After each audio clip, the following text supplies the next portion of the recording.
what a day of Test cricket we've had. Day 2 of this third and decisive test between England and India at Trent Bridge has gone completely the way of the visitors. Who would have said that 2 days back? All the talk around India, their problems with the bat, the depressing story of their top order, all that's changed if you look at the summary. 329 is what they managed. They didn't add too much more than the 306 that they had overnight, did India. And then came the middle session. India lost no wickets on day 1. England lost all 10, albeit an extended middle session, courtesy of Hardik Pandya's best bowling figures in international cricket, 5 for 28. And then in response, final session, 8 seemed to change again. But for a late wicket for Adil Rashid, it would have been even worse. 124 for 2 with Virat Kohli and Cheteshwar Pujara looking comfortable. India 292 ahead. And there are only 2 results you would think possible now to take something miraculous or remarkable for England to take the series in this test at Trent Bridge. This is ESPNcricinfo Match Day. Welcome to our post-match show with Akash Chopra and Stephen Harmison.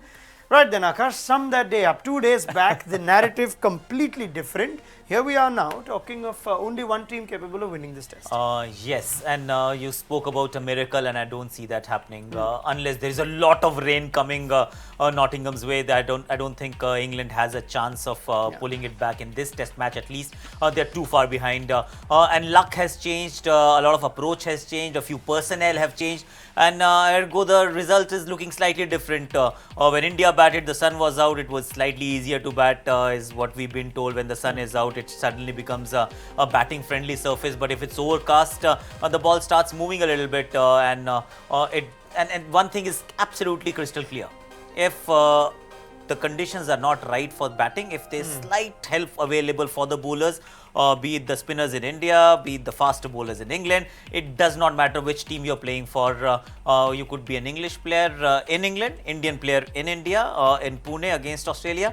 All batsmen struggle when the conditions are not right. Okay, and they weren't right for literally one session today, or maybe they were also in the morning session. But fact remains, Steve Harmison, that while we expected India to put on a better fight as the series went on, it's not like Edgbaston where both teams were in it for several moments. In Lord's, India were completely outplayed. It looks like here after 2 days that it's England that we have to say completely outplayed. Would you say they're shocked as to what they've seen from India over the last 2 days? I wouldn't say shocked. I would say this is probably the true India. This is the India we expected to hit us in Test Match 1. We were expecting India to be strong. I thought India would win the series from before the first Test match. I thought their batting would have been too strong, getting runs on the board with their double spin at some point, playing a big part in the dry summer in the series. But it hasn't been. Yeah, I agree. Edgbaston could have gone either way. England completely outplayed them in friendly conditions at Lord's. And Edgbaston, I wouldn't say it's been sort of overly friendly conditions for India more than England. I just think the disciplines has gone better for India. India's discipline with the bat and with the ball has been a lot better than, and the execution has been a lot better than what England's have. And fair play. The best team is going to win this Test match. I can't see anything other than one result. I can't even see a draw. Noah building his ark at Trent Bridge, and the animals going in 2 by 2 will still give every chance of India winning this Test match. It's just not going to happen. So England have to move on, get themselves dusted down, be ready for Hampshire. We still have to give you 3 days worth of pay, maybe 2. So let's keep hope that we could still find something more. But Steve, in that second test, we said yes, conditions were more favourable to England when India batted, and England had the better of the conditions. But 107 and 130, they should have done a lot better. Looking at England's performance today, 160 in spite of favourable conditions towards India. Would you still have expected more from England, or were just India, too good for them?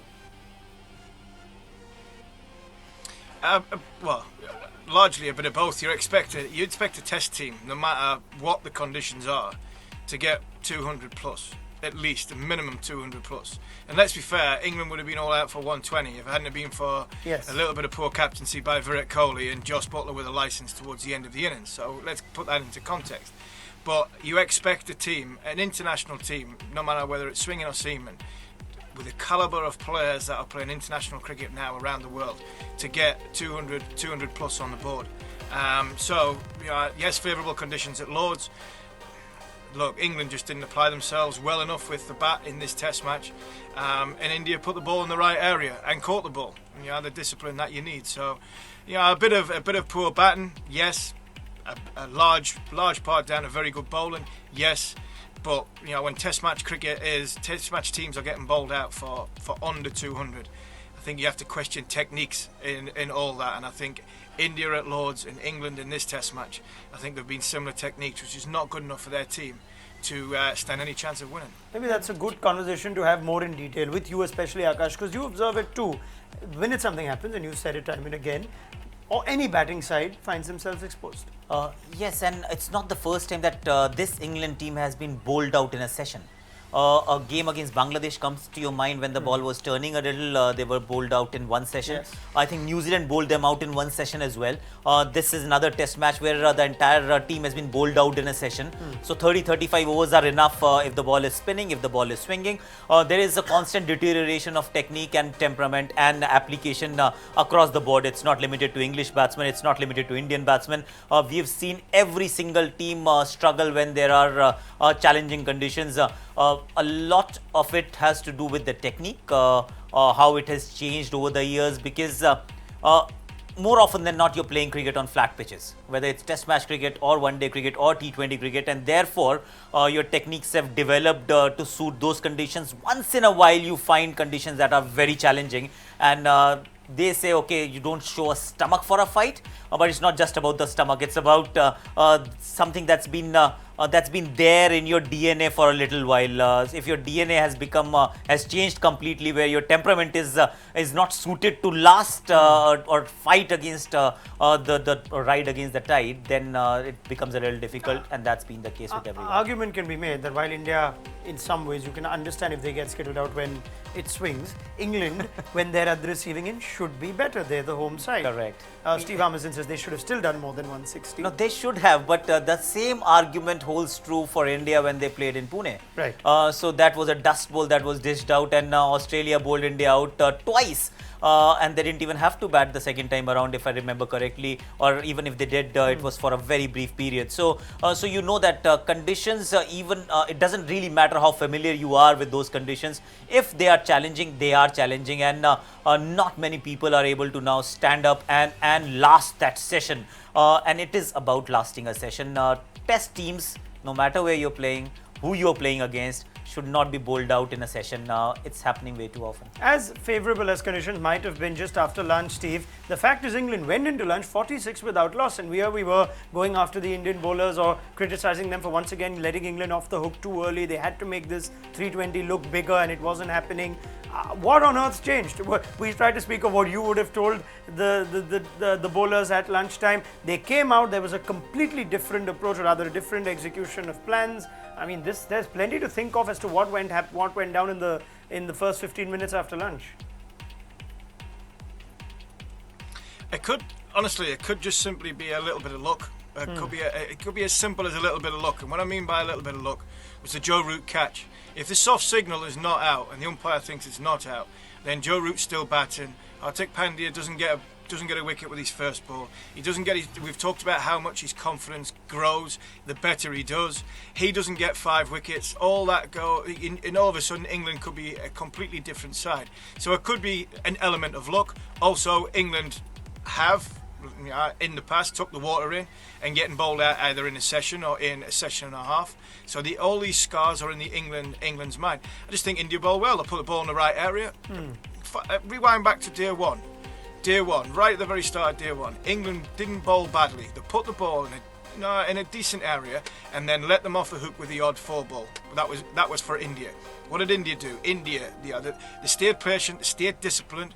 They left the ball well, they made sure the bowler came to them, and they punished the bad ball. England didn't do that. England simply didn't do that. And if you're not patient and you're not disciplined and your technique comes under question because of good bowling, then you're going to crumble. And England's done it, like Ashok said, one too many times now. Well, we have noticed slightly better catching in this test from India than England. We didn't expect to say that. New personnel also. You've got KL Rahul standing in slips. I didn't see Shikhar Dhawan anywhere close to the slip cordon. Even Ajinkya Rahane apparently Ajinkya is Rahane has demoted been pushed out as well. There's a new Cheteshwar Pujara, or rather new fielder in Cheteshwar Pujara, who I remember taking a good catch in Nagpur Test match. That was against Sri Lanka. A ball diving, or rather dying on him, and he was able to pluck it.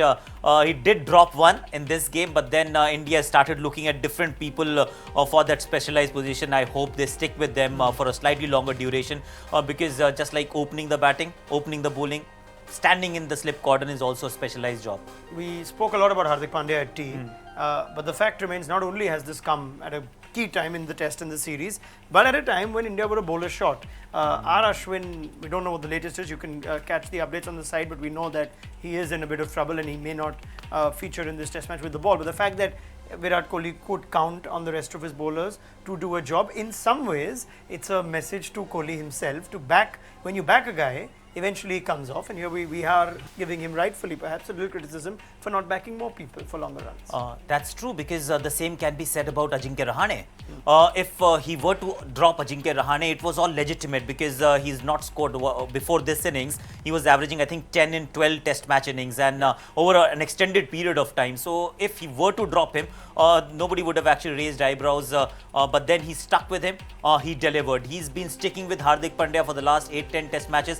He has eventually delivered. It's not just about, and everybody is like cut from a different cloth. You don't expect everyone to hit the ground running, score runs, take wickets from the first test match itself.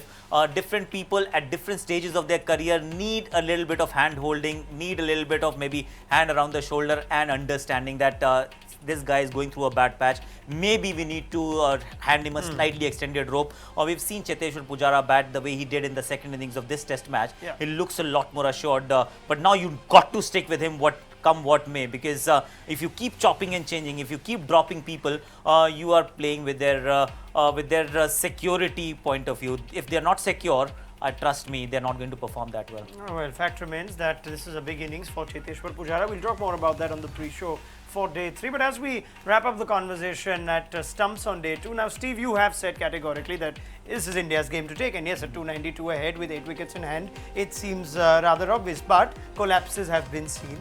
This Indian batting has also seen, has folded cheaply and quickly. But we don't know what conditions we'll get tomorrow morning. The amount of cricket that's happened in such little time, there's plenty of time for a result. If England can keep them to less than, say, 360, 370, I know it's a big one, but can you rule out the possibility just yet? Otherwise, it's 3 long days for England. You are seriously of the opinion that they should just let this one pass and pick things up before the 4th test? No, they don't. They're not going to let things pass. They're going to, there's 3 days left in the game. There's no way they're going to let it pass. But I don't think there's too much rain around. There's a bit of cloud cover for the next sort of 2 days. It's said there's not much rain, but there is sort of some clouds knocking about in the next day and a half, 2 days. Look, 3 days to go. A lot of time. The way the modern game is, I would imagine India will not get out of bed. The players will not be getting out of bed on day 5, and it'll be lunchtime on day 4 when the game's wrapped up. I can't see England getting back into this Test match. If you look at the history of what England's done in the last, if you look at the history of the game, not many teams chase more than 400. Yes. India must get 400 from here, and in England in the last 18 months have got nowhere near 400 in maybe 2 or 3 innings put together. So, and that's not being doom and gloom. It's just reality. It's fact. It's the way England have played in the recent past. India need to ram home the advantage. A good declaration, a good second innings bowling performance keeps India well in this series. If India let it meander and let it meander and let it meander, then maybe take the foot off the gas, take the pressure off England leading into the rest of the series, then you'd think, right, England will win another Test match out of the last 2 to win the series. If India have got to be ruthless, have got to be clinical, and they've got to be positive to finish this game as early as they possibly can, to put pressure on England for the last 2 Test matches. Many thanks, Stephen Harmison. Get your thoughts before play on day 3. Akash Chopra, give you a day off and hopefully call you for final rights as if there is day 4 at this Test match. We shall find out. If another England collapse happens, this could wrap up tomorrow. But let's take Steve's prediction to go on day 4. Many thanks for your thoughts as well. Join us then tomorrow, half an hour before the start of play. Do download the ESPNcricinfo mobile app too. We'll see how things go in the first session then on day 3. Thanks for watching ESPNcricinfo Match Day. Bye.